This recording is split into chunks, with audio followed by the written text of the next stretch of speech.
You know, for somebody that doesn't know what she's doing, I'm doing it really well.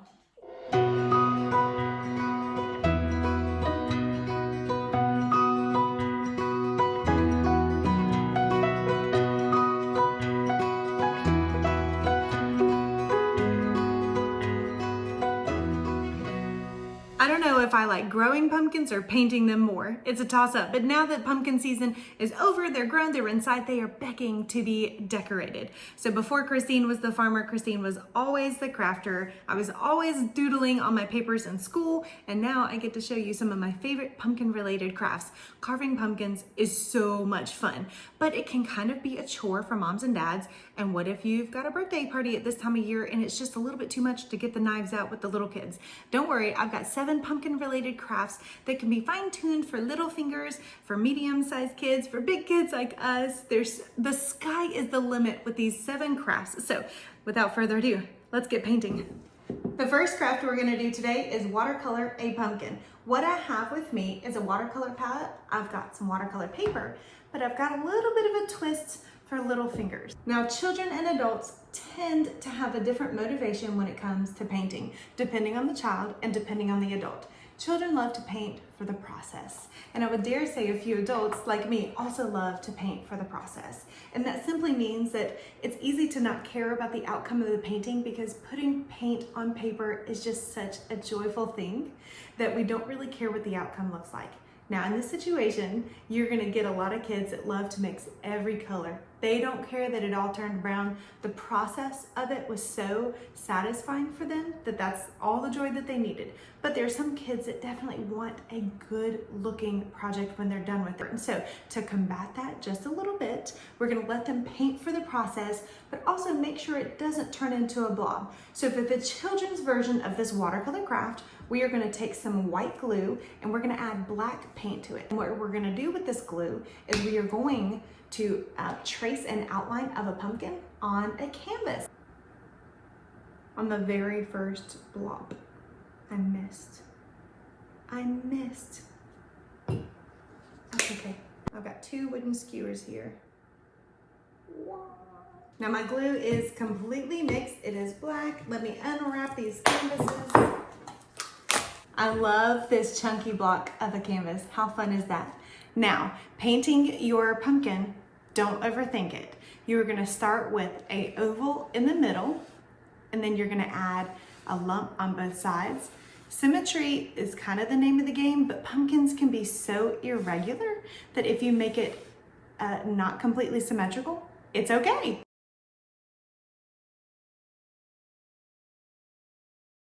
The hard thing about this part now is that you have to wait for this to dry. So while I'm waiting for this to dry, let's talk about how to watercolor a pumpkin. How do you get better and better at painting? By making lots of mistakes. It's okay. This is a micron pen and it is waterproof. So sometimes when I need an outline to make it look playful or just to give it a little bit of an edge, I love to use this because you can watercolor right on top of this and it won't bleed like a regular pen. So let's make a tiny little sketch. I'm gonna start with a simple oval in the middle and add C's and backwards C's to both sides. Don't overthink it. Irregularity is gonna make it look even more realistic.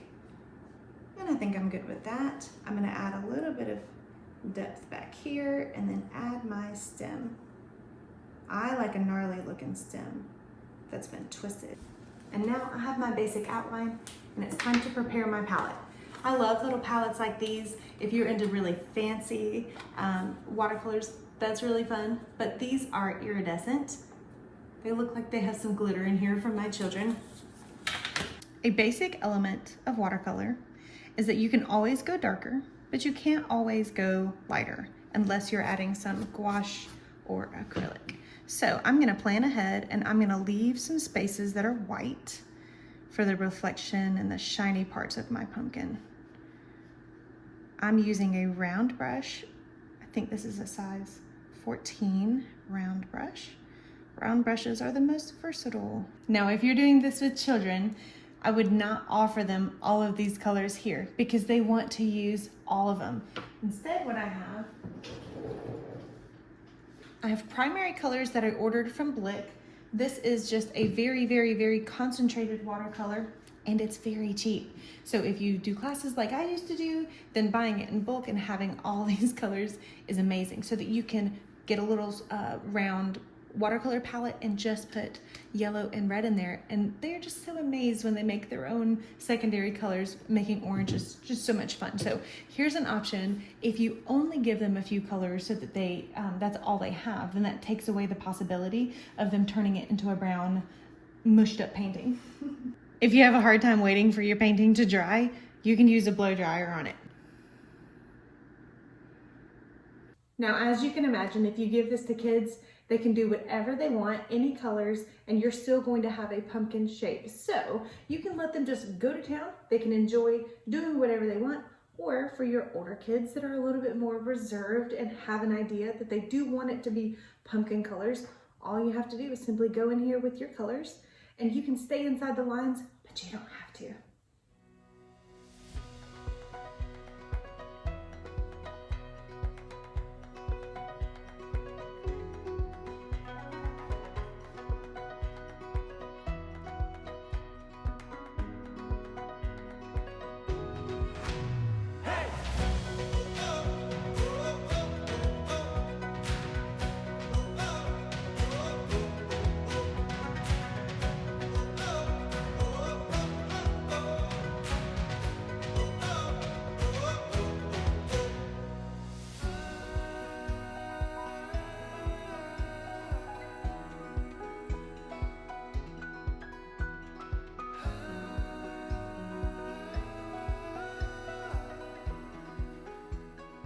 Now, I broke a few rules in the art world, but honestly, they're more like guidelines to begin with.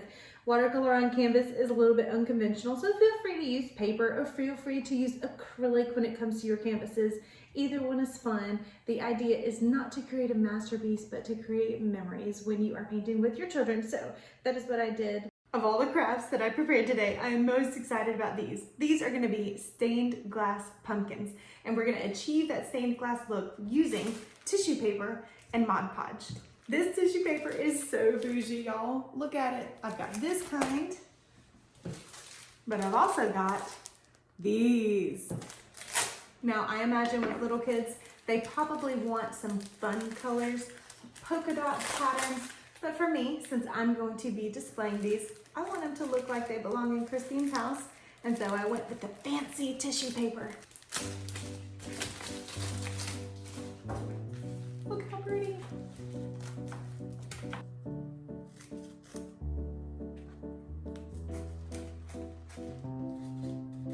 Now, we are using Mod Podge, and I'm also going to use a foam brush. First thing I want to do is separate these before my fingers get sticky. I'm going to put a very, very, very thin coat straight onto the pumpkin. Those fumes are making me feel funny, honey.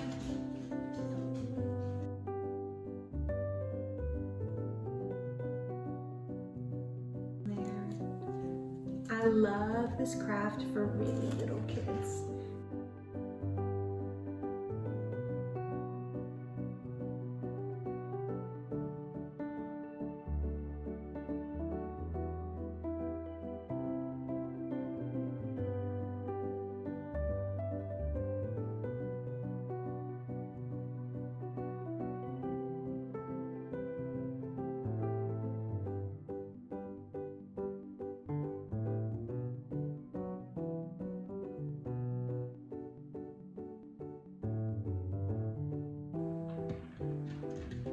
I'm obsessed.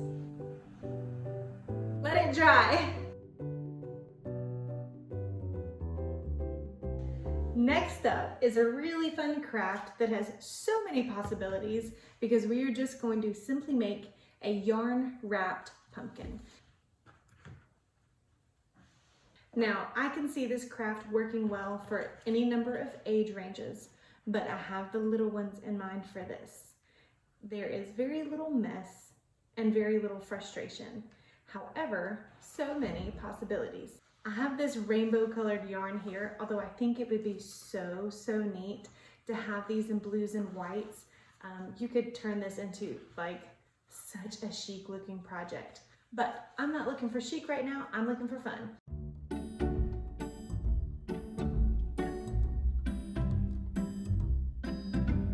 I am gonna tie this off. I've got a little bit of an idea to complicate the yarn project just a touch. What I have here is a white craft pumpkin and some orange string. Tie that onto there. Now this pumpkin right here had no intention and no design to it. It was simply fun. But this one, I do want to intentionally design it. I'm gonna go in with some glue to hold down my string because I have a particular design I want to make. This is a great activity for kids that need a longer project and who love tedious work. This would frustrate little minds and little fingers.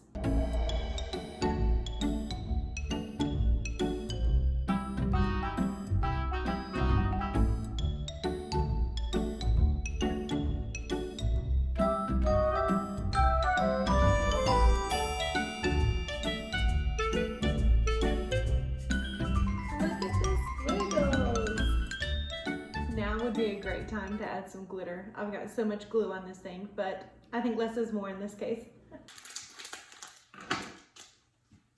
We've played with paint and we've played with yarn. We've played with tissue paper and glue. Now let's play with some clay. Now I've got two different activities we can do with clay. One is good for little hands, one is good for big hands. Of course, any age can try anything, but there are some things that are simply harder for little hands to do because their fine motor skills just have not caught up with their creativity yet. The first thing that we can do with this clay is make something called a pinch pot. Now basically that just means you start to shape your clay and you pinch it to get the shape that you want. There's a lot of different kinds of clay out there. There's air dry clay, which you have to work quickly with because it hardens rather quickly. You just leave it out and then it's hard. It keeps its shape forever. You don't have to bake it. You can paint it, which is really, really fun. It's also a little bit cheaper than what I'm working with now. But on the other hand, what I have here is oven baked clay. I like that you can paint it and glaze it when you're done putting it in the oven to cook, and it is a little bit sturdier than air dry clay. To start off with, I want to make sure there's no air bubbles and no tears. And so I have softened up my clay in my hands, and now I'm simply going to begin pinching it. I'm going to make a really small pot to start with. I don't want it to be too thick or too thin. I'm going for about 1/2 inch, 1/4 inch thickness, and I'm pinching it round and round. This is something that almost any age can do. Round and round. And then when we've got it about thinned out where we want, we're going to add the shape to it. Now I've got it about the thickness that I want, and I'm going to try to turn it into a pumpkin shape.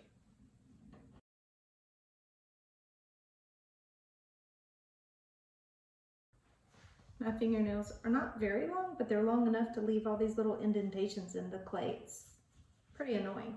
Okay, now I've got a tiny bowl. This could hold some candy corn. Could hold some rings and earrings. Let's see if we can manipulate a pumpkin shape. What I love about a pinch pot is that I don't need a whole bunch of tools to make this. It's really, really fun. It does turn out the way that you want it to without a bunch of extra tools that can kind of make this craft cost more and more money. There's plenty of clay crafts where you really do need those specific tools, but it's nice to be able to just use your hands for something, especially for moms and dads and guardians and grandparents that want a fun little maybe weekend activity for the kids, but you don't want to spend an arm and a leg for like a 10-minute craft, right?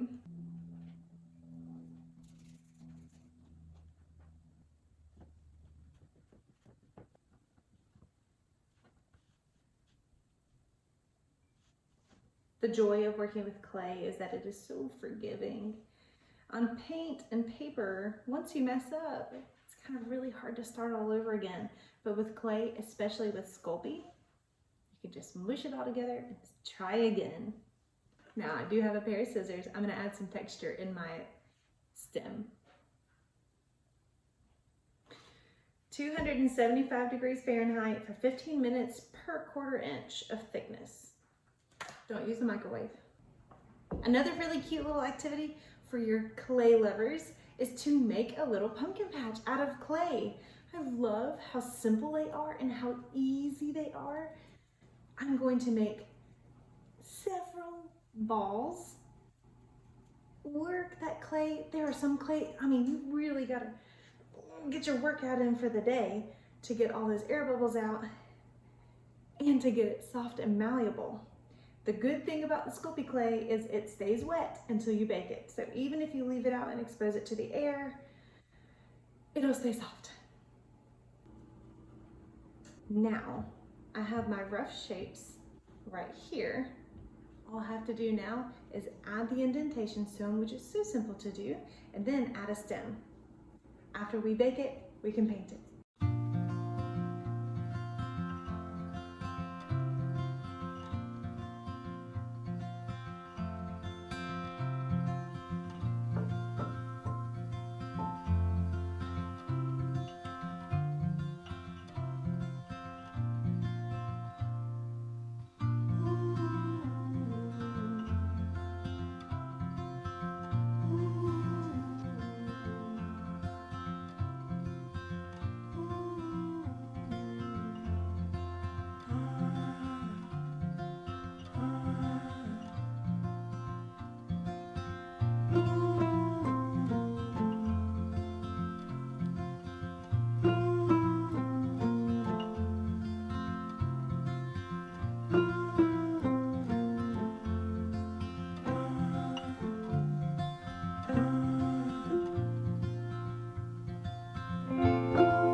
My little clay pinch pot has come out of the oven and it's time to paint it.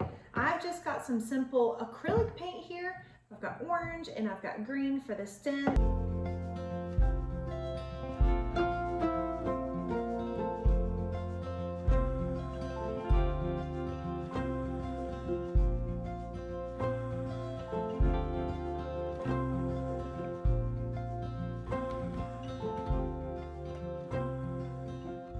So we are going to get around to carving a pumpkin today, but I hope this is a carving that puts a little bit of a unique twist on a favorite tradition. So let's get started. Of course, before we do anything fun, we have to cut the lid off, and kids, you should be asking for help.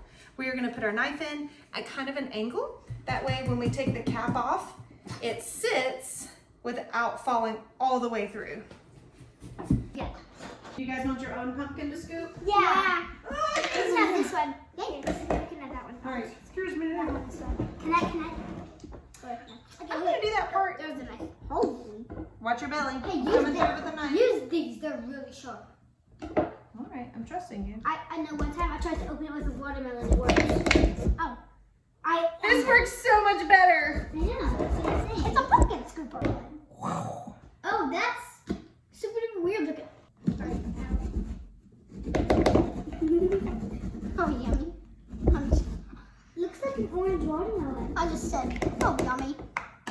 It looks like an Let me make sure it still fits. Okay, it'll still fit. Don't get the lids mixed up. Okay. Wait, where's the, oh. Where's the lid? For this project, you will need a real pumpkin, some cookie cutters that are metal, a hammer, and a couple of kids who don't mind getting their hands messy.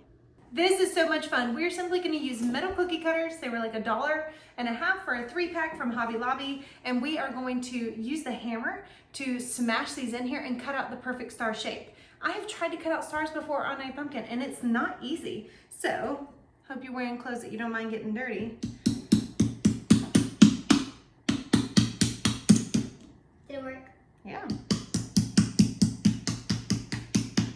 This might not be a great craft for little hands, but for medium-sized hands or little hands with big hands helping, should be just fine.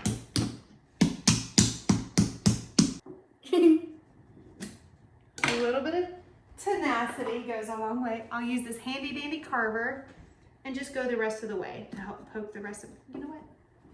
I'm pushing in so that if it does rip, it tears out the inside of it, not the outside, where my careful cuts have been made. Did you see it? Can I see it?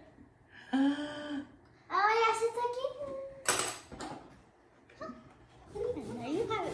Why are you cutting it in half? Because I saw somebody do this one time and I thought it was so clever. You can even push this back through so that you have a two-toned pumpkin.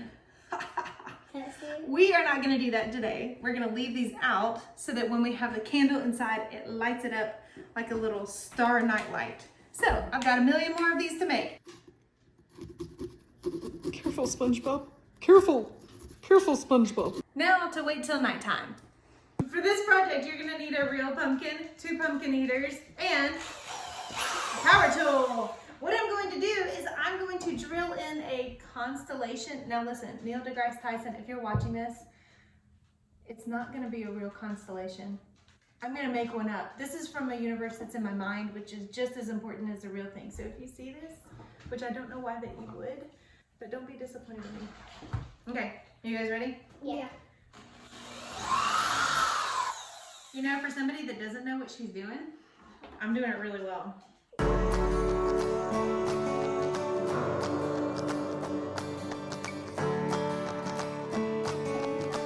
A pumpkin constellation. All right, we've done a small experiment. We've gone ahead and put candles in here. You can hardly see them. The drill bit that I used was really tiny, so I used the fat end of a paintbrush and just inserted it and stretched those holes a little bit bigger. Now we're gonna get to painting. So cute. Ready, set, go.